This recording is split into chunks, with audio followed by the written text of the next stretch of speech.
xibaar yu wér te wóor ca tàng ba abonnez-vous pour ngeen di mën di jot suñuy vidéo. dal leen ak jàmm seen chaîne bi di Buzz 221 HD kii di Barthélémy Dias di aku personnalité politique bu kenn dootu présenté ci réew mi di Sénégal yëkkati waat na ay kàddu daal di défendre président Macky Sall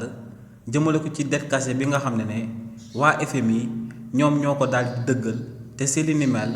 daal dina si ŋàññaale premier ministre bii di Ousmane Sonko si li ni mel kii di Barthélémy Dias ne kii di Christina di njiitalu FMI ba mu yëkkatee ay kàddu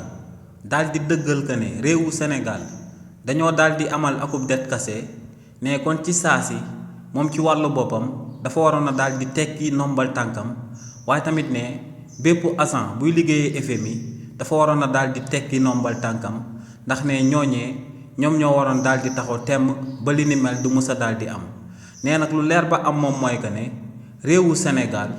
buy leb bor ci bitim réew ne en devise la koy daal di lebee nee nag kookee di Christina lu mu daal di wax moom mooy que ne réewu Sénégal dem na bitim réew te xaalis boobee amul benn traçabilité ba muy daal di teeree ci trésor bu daal di nekk ci réewu Sénégal te ne loolee lu impossible la ne kii di Christina dafa daal di dëggal kàddu yi nga xam ne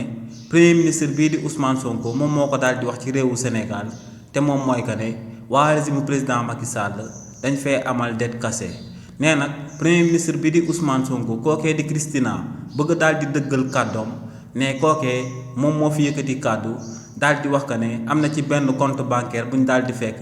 1000 milliards ne kookee moom moo fi yëkkati woon ay kàddu daal di wax que ne Aliou Sall dafay détourné lu tollook 6000 milliards ne kookee lu leer ba am moom mooy que ne ay kàddoom amul benn crédibilité ci bëtu sénégalais yi. waaye nag si li ni mel kii di Barthélémy Dias lu mu fàttee wax rek moom mooy que ne moom ci wàllu boppam moom fësalul ay kàddu yi nga xam ne daal dinay sabab mu daal di ñàkk crédibilité am si réewu Sénégal ndax kookee di Barthélémy Dias moom dafa daal di jëf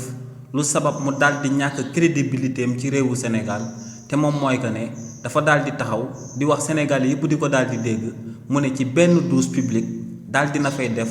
lu tolloog 10 millions de francs CFA ñu ne déetawaay kii di Barthélémy Dias ne ba muy amal douche publique boobee booleegu ci assainissement maanaam ndox sax accès gu fa te daal dina fay fare lu tolloog 10 millions de francs CFA te marché boobee yëpp boo ko boolee daa toll ci 2 milliards te si 2 milliards yooyee la waroon a daal di tabaxee douche publique yi nekk ca ville Dakar te nee tamit ginnaaw ba mu ñàkkee mandat wu mairie ba ca Dakar ci saa si le travaux yooyee nga xam ne ci akub marché public la daal di jaar daal di freiné ci saa si ndax ne dañ koo daal di folli donc marché bi day daal di arrêté wu. donc li ni mel lu muy daal di tekki rek moom mooy que ne kookee di Barthélémy Dias moom waxul de waaye dafa daal di jëf li nga xam ne day firndeel que ne daa utiliser surfacturation daal di luubal alal boo xam ne sénégalais yépp ñoom ñoo ko daal di bokk. te si li ni mel si ñu ko yëg ak ñu ko yëgul nañ daal di xam que ne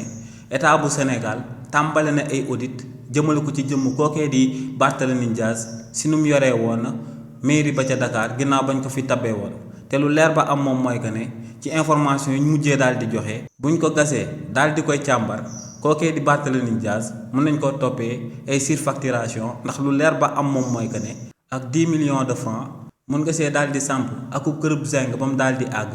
te kii di Barthélémy Dias ne moom benn douche rek la ci daal di tabax te douche boobee sax ndox mi agsi wu fa. xibaar yu wér te wóor ca tàng ba abonnez-vous pour ngeen di mën di jot suñuy vidéo.